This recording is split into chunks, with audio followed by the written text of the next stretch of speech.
I've tried 40 different foundations this year, and these are the top 5 of those 40 and the worst 5 of those 40. So today I have top 5, bottom 5 of every single foundation I tried in 2024. Now I do already have a full-blown review of every single foundation I've already tried, and I didn't want to rank those or share my all-time favorites and my least favorites.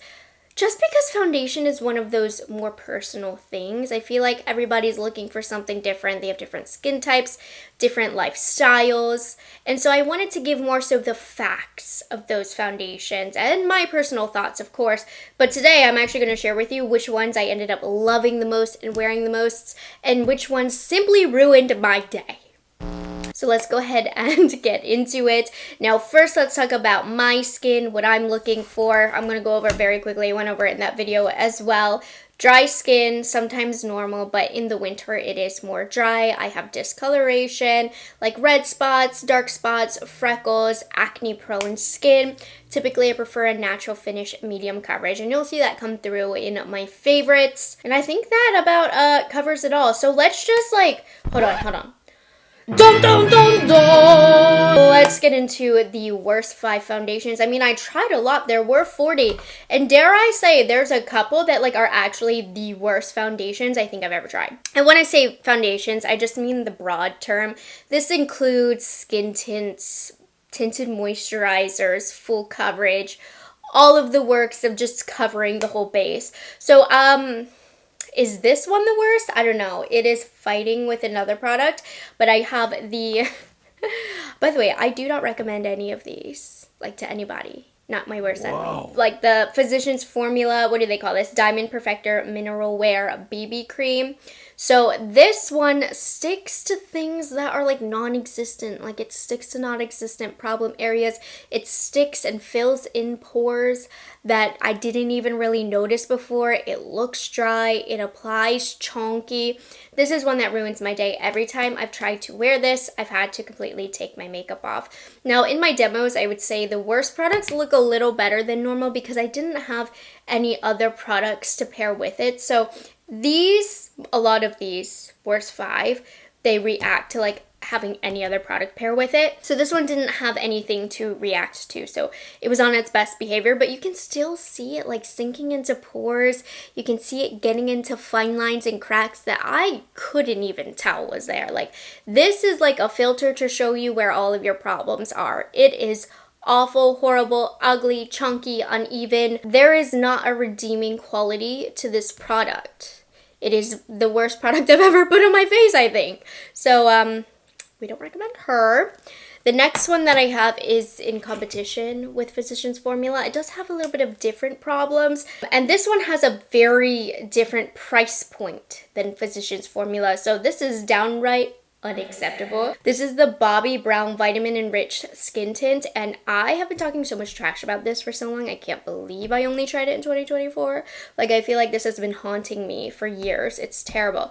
So this one doesn't even apply even. Whenever I spread this out, no matter what I have underneath of it or what I put over top of it, there are going to be some spots of bare skin on some parts of my face, and then there's going to be some parts where this is on the skin. No matter how much I blend it out, no matter what tools I use, it's always super patchy. I'm always seeing patches of my bare skin. It doesn't make any sense to me, and it will pale and act funny with other products, but the main part for me is I look patchy. When I wear this, I've never had a product that applies so patchy on the skin, and that's that, it's bare over here, product over here, bare over here, product over here. I look a little cray with this. So terrible. And for the price point, this also just makes this a downright criminal product that needs to be put in jail. Next one, I know this one has mixed opinions on the market. Some people love it, some people hate it. I very passionately hate the ABH Beauty Balm. What do they call this? Beauty Balm Serum Boosted Skin Tint. This has entirely too much skincare in here to where it reacts and pills and clumps up with any other product I have. including skincare, like just a moisturizer, this will pill up on. So the really only successful way I have found to apply this is with literally nothing underneath. And your girl likes her skincare. Your girl needs her skincare. Your girl needs her hydration. So I can't do that. Also, this looks like thick like clay on the skin. It's just really thick. It sits on top of the skin. It pills like crazy. It's too much for me. And it's a shame because this blends out beautifully, which is crazy because of how thick it is. But one word, no. Okay, these next two aren't going to be terrible for everyone. They just happen to be terrible for me and my preferences. So first I have from Supergoop, the Protect Tint Daily SPF Tint. Now this one took me for a wild ride because not every time I wear this does it look bad, but it's extremely inconsistent and unreliable as a product. Now this gives very little coverage, which is fine. I don't need coverage. I accept a lighter coverage product. But it's like for doing so little coverage wise, it really does not make my skin look good. Like it doesn't do any favors to my skin either. It just sits on the skin weird.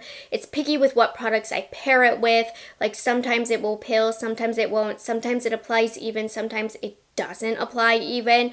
It's just too tricky, too inconsistent. I never know what I'm gonna get with this. I never know if I'm gonna have a good skin day or not.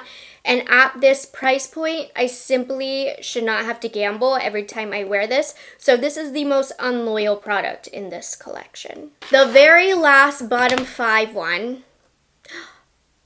It's a little late now. I should have done like back and forth. Whatever, that's fine. This isn't a ranking, by the way, just the bottom 5, top 5. Anyways, this one's controversial because, again, a lot of people love it, but no, not me. This is from Patrick Ta. It's the Major Skin Hydra Luxe Luminous Skin Perfecting Foundation. This one was an extreme disappointment for me. So this one has like a very heavy serum-y consistency. It's like a thick serum though, not thin. And my biggest problem with this is it does not set down. I feel like it slips and slides on my face. If I touch my face, I have it on my fingertips. My hair sticks to it because it has a sticky consistency. So that's like my number one biggest issue with this. This also looks very, very glowy, very like I did my 12-step skincare routine, which some people are going to like, but I think for older skin, mature skin, textured skin, it won't be as flattering. Like the only person I can think, or skin type I can think that this is flattering on is somebody very young. And this is very expensive for it to be used on young skin. Not only that, it also sits on top of the skin. So I have some hairs, not a lot, but there's just some peach fuzz. This sticks to the peach fuzz and it just doesn't quite look like it becomes one with the skin. You can solve that. So it's not a major issue if you take like a damp beauty blender and push the product in, take that extra step.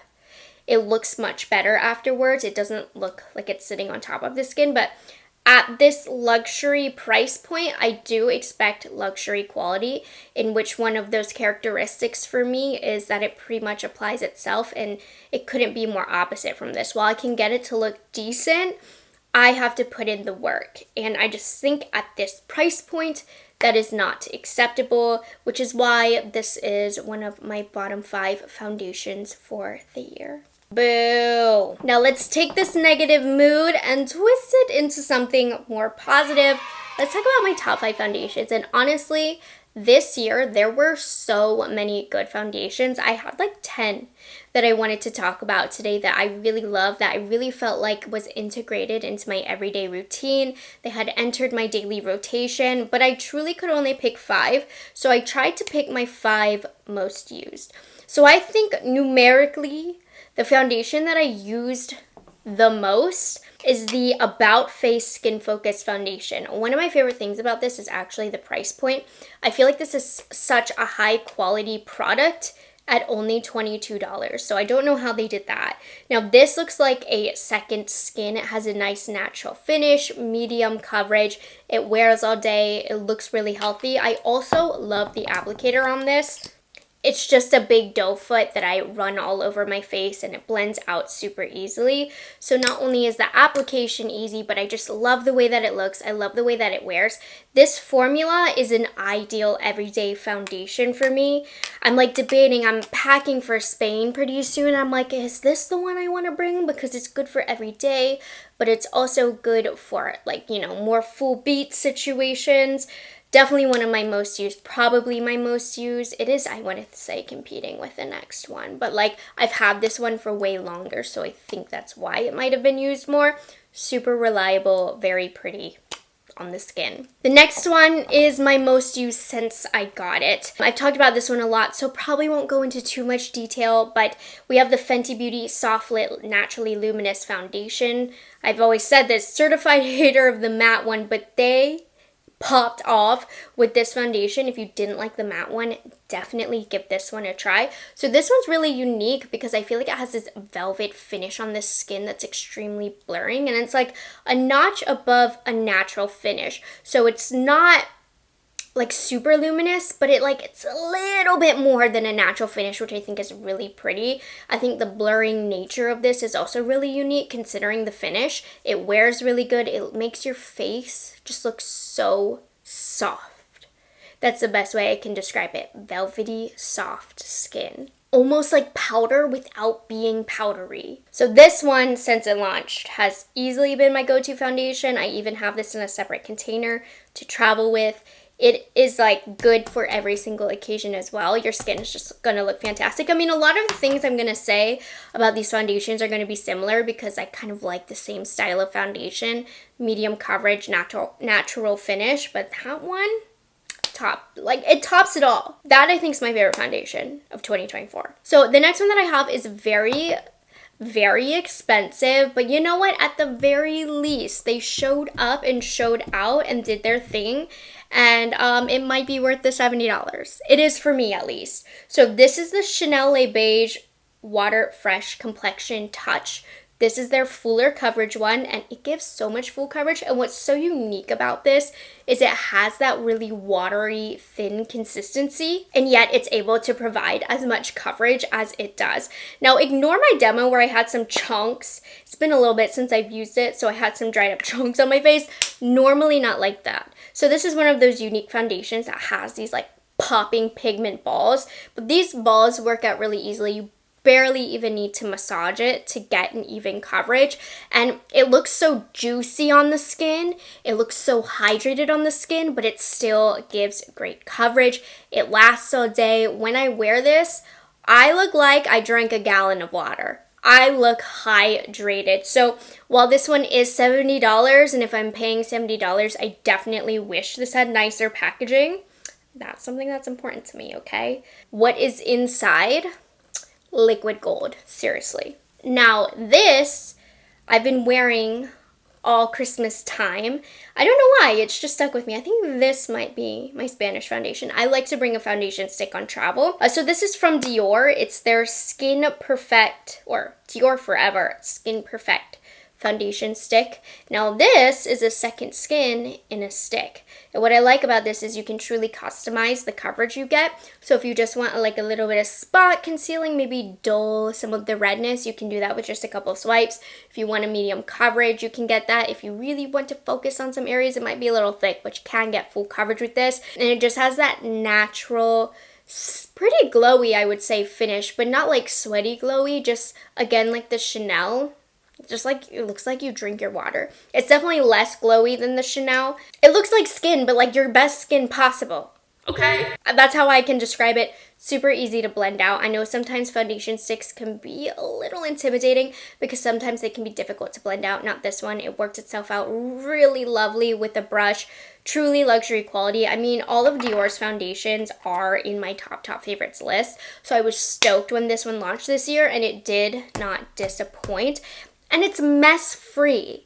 Like sometimes you just don't want to deal with a liquid foundation. You just paint this on directly on the face, blend it out, and you're good to go. Your skin looks amazing. Okay, the very last one is a powder foundation. And I think powder foundations are so underloved. Now, Listen, the demo of this, my skin wasn't looking its best because I had applied 9 other foundations prior. Didn't prep my skin, but it looks better with prep skin. Demo did not do it justice. So anyways, I'm talking about the Natasha Denona High Glam Powder Foundation. And listen, I am a dry skin girl, and this foundation is still the business. You can get customized coverage with this as well. If you apply just a little bit, you can get just a light evening of the skin. If you apply a good moisturizer, hydrating primer that leaves a little bit of tackiness behind, you can get this to be not full coverage, but you can get this to be like a medium coverage here. Also, with it being a powder, it's very blurring, but because it's so good quality, it's quite creamy as a powder. So it doesn't look like you have powder foundation on. It truly just looks like a regular foundation, and it is so quick and easy. Get a big fat kabuki brush, put this all over your face, and then in seconds you have your foundation done for the day. And I'm telling you, with that hydrating primer, it's just gonna look like a regular foundation but very blurred. Do not be scared of powder foundations, even if you have dry skin. Natasha Denona is dry skin approved. Perfect for the lazy girls. I just love the versatility of this and the ease of use. Whew! And there we have it. Those are my top 5, bottom 5 foundations for 2024. I tried a lot. I tested a lot. It was like the perfect number though, because I really had a lot of time to get a lot of wears out of these. And I can say with certainty, like this is how I feel passionately. Like I stand on business with my opinions for this one. These ones were definitely in my bottom 5 and these ones were definitely in my top 5. And if you're looking for a good foundation, I think you won't be disappointed with my top 5. Seriously, and steer clear of the others. So I'm going to link down below my full 40 foundation review if you want to get into the nitty gritty and see each of them. But just know we have the winners and the losers here. So if you've tried any of these foundations, please share your skin type, especially if it differs from mine, and what you think of any of these products. Whether you agree or disagree with me, I would love to hear it. I definitely love taking your guys' opinions into consideration when I do my reviews, because of course, everybody has such different opinions, especially when it comes to foundation. But I really feel like you'll like the ones I recommend. So I hope you guys enjoyed this video and found it helpful. Thank you guys so much for watching this video. Make sure you subscribe for more, and I'll see you guys in the next one. Bye guys, have a good one.